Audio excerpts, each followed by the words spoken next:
My next guest is an author, visionary accountant, pivot coach, and business numbers expert. She is multi passionate, she's amazing, and she's ready to bring the fire. Please welcome Tatiana Tsoir.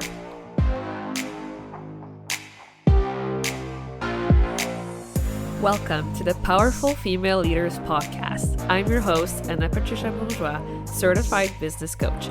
I am here to help you up-level, generate consistent wealth, increase your confidence, attract dream clients, and master your mindset so that you can fully own your power and achieve next-level results in your online business and beyond.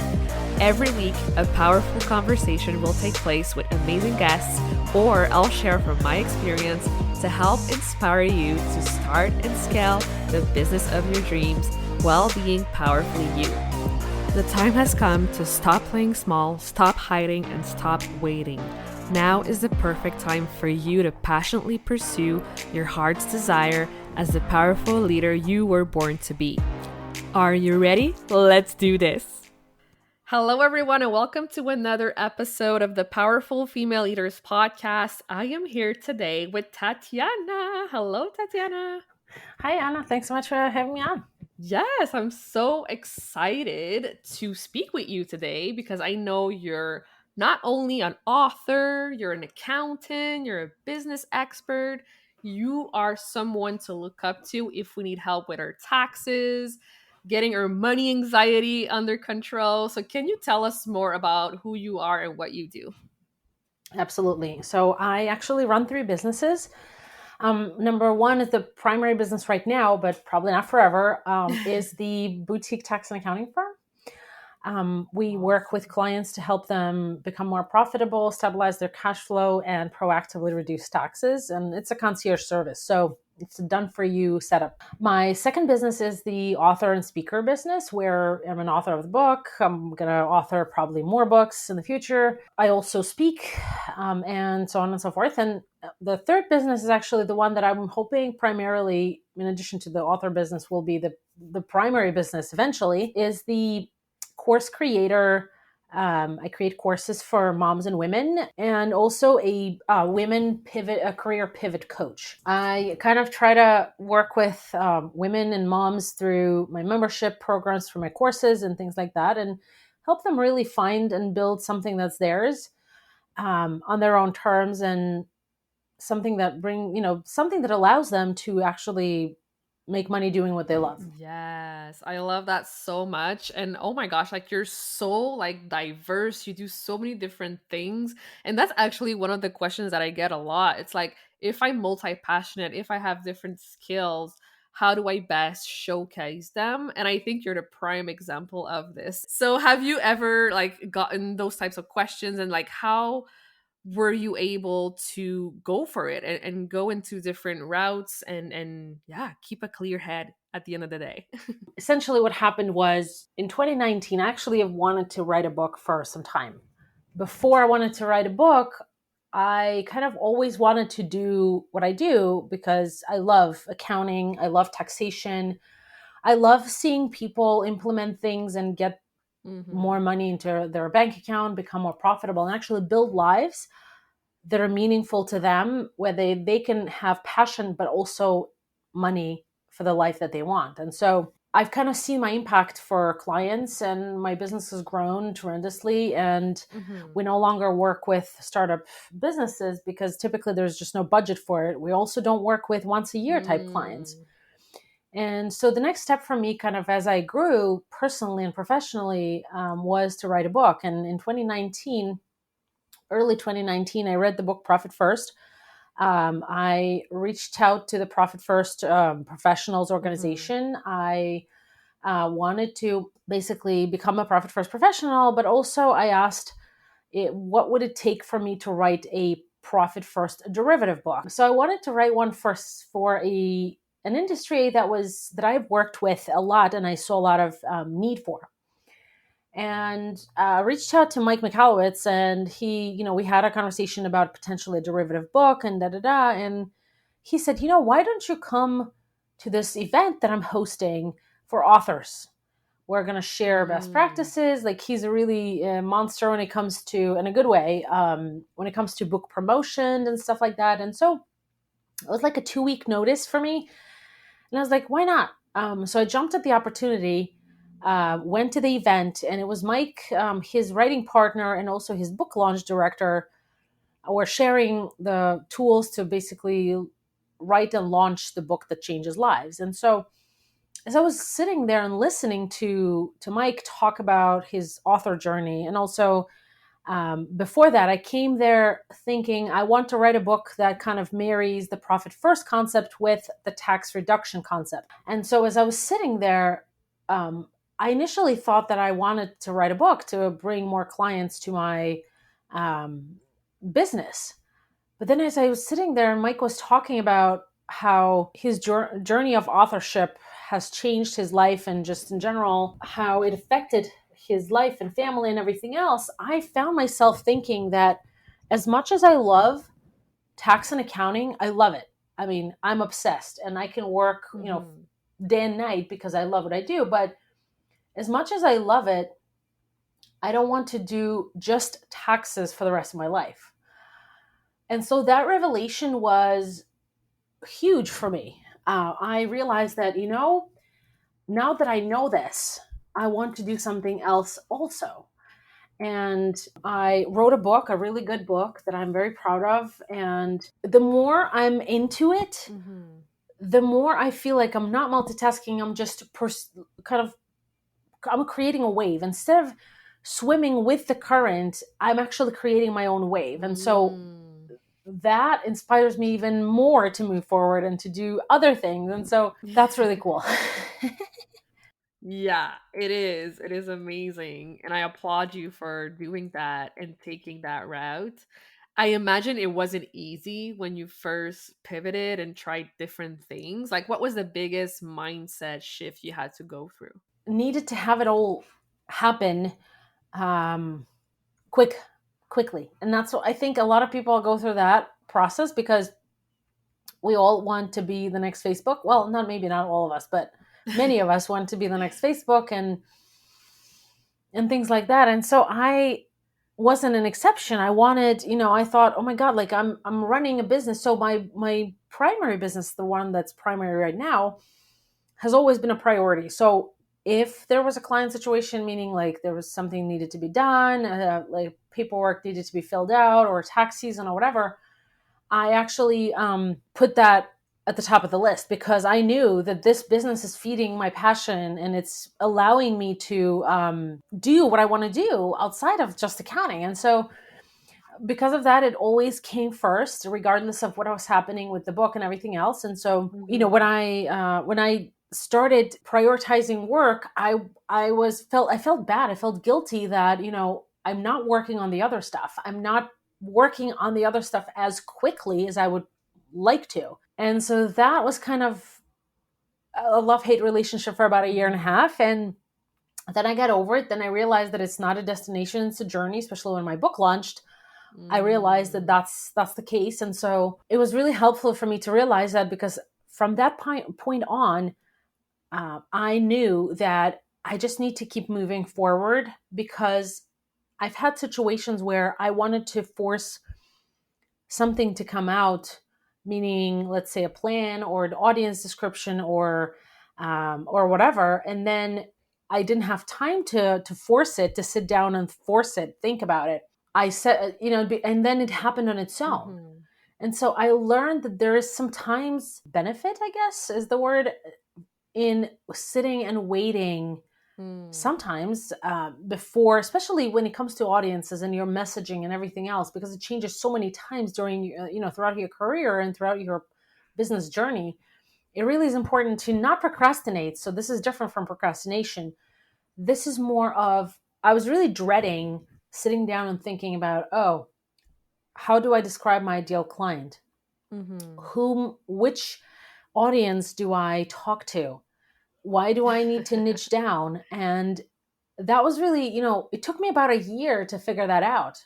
Wow. And forcing it didn't help at all. And so for me, I've learned that it's a really different experience. And I need to allow myself to give myself grace Yes. to get to where I want to get to. Yes. Oh, I love this so much. I mean, patience is so important, and adding that pressure to figure it all out in a certain amount of time, it just adds more stress to it.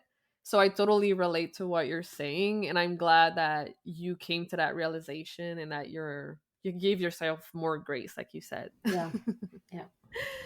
Amazing. So I'm curious to know, like, what was your biggest piece of advice that you've received and that you still apply in your business life today? Actually, there were two. One was to always make a choice today that leaves you a choice for tomorrow, as Mm. opposed to being stuck with the choice. Mm-hmm. I think that that has helped me so many times during my lifetime. It's just amazing, honestly.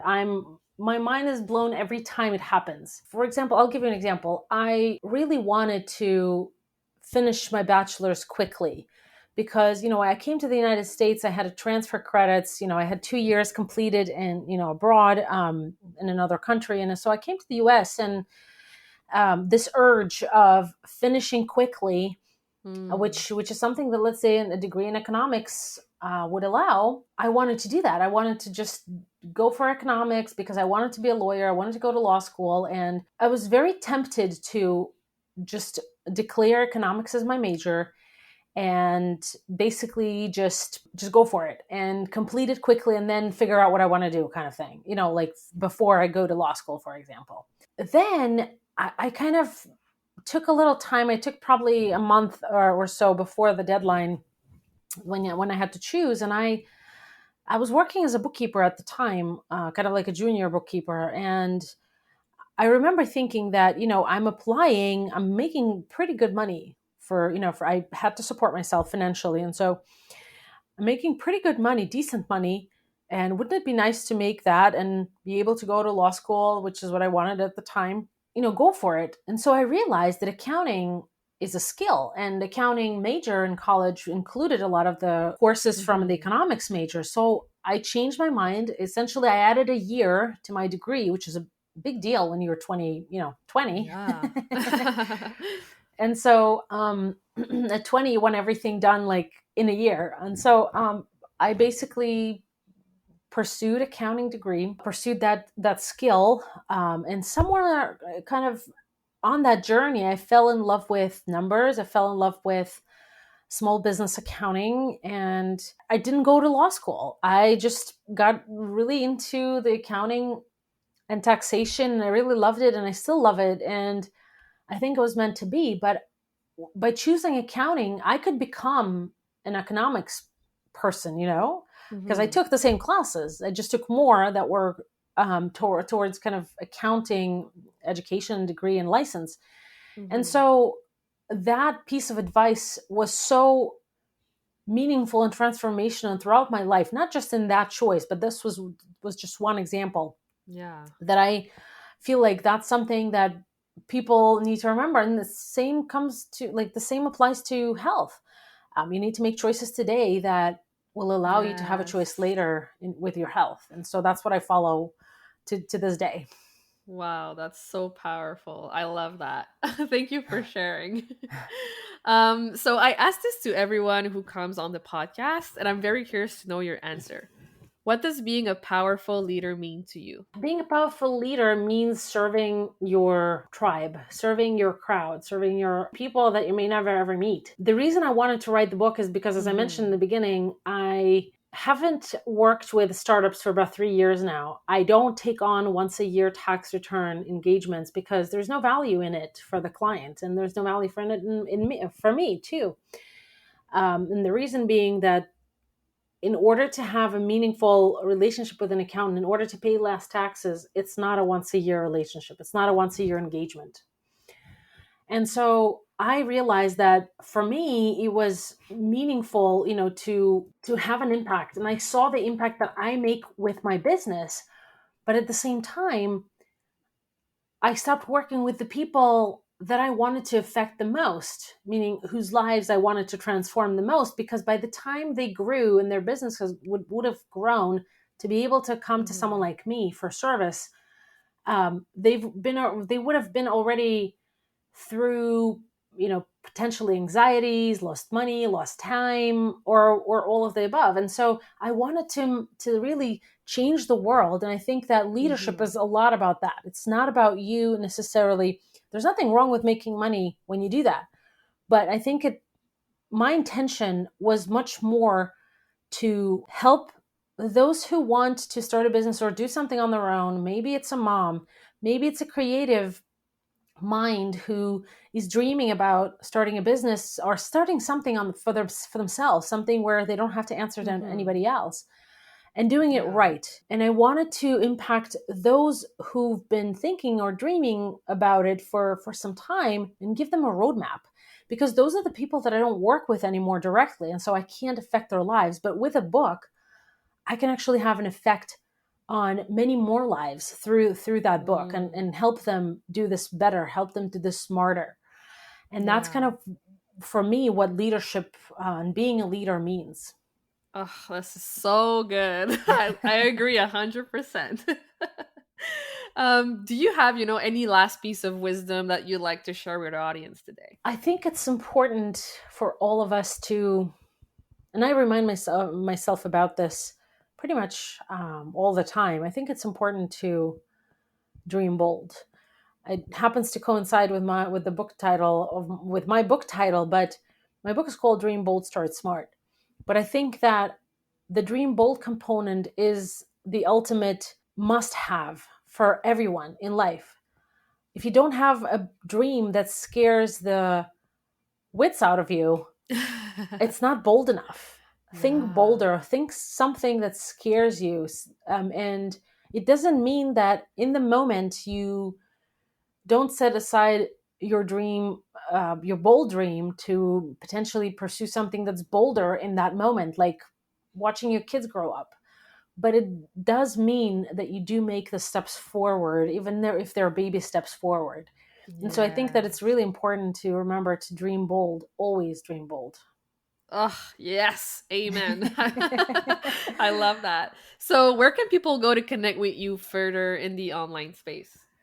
I think the best place is to go to my website, and it's tatianatsoir.com, but I have a little shortcut, and the shortcut is talktotatiana.com. So if you go to that, it will take you right to my website.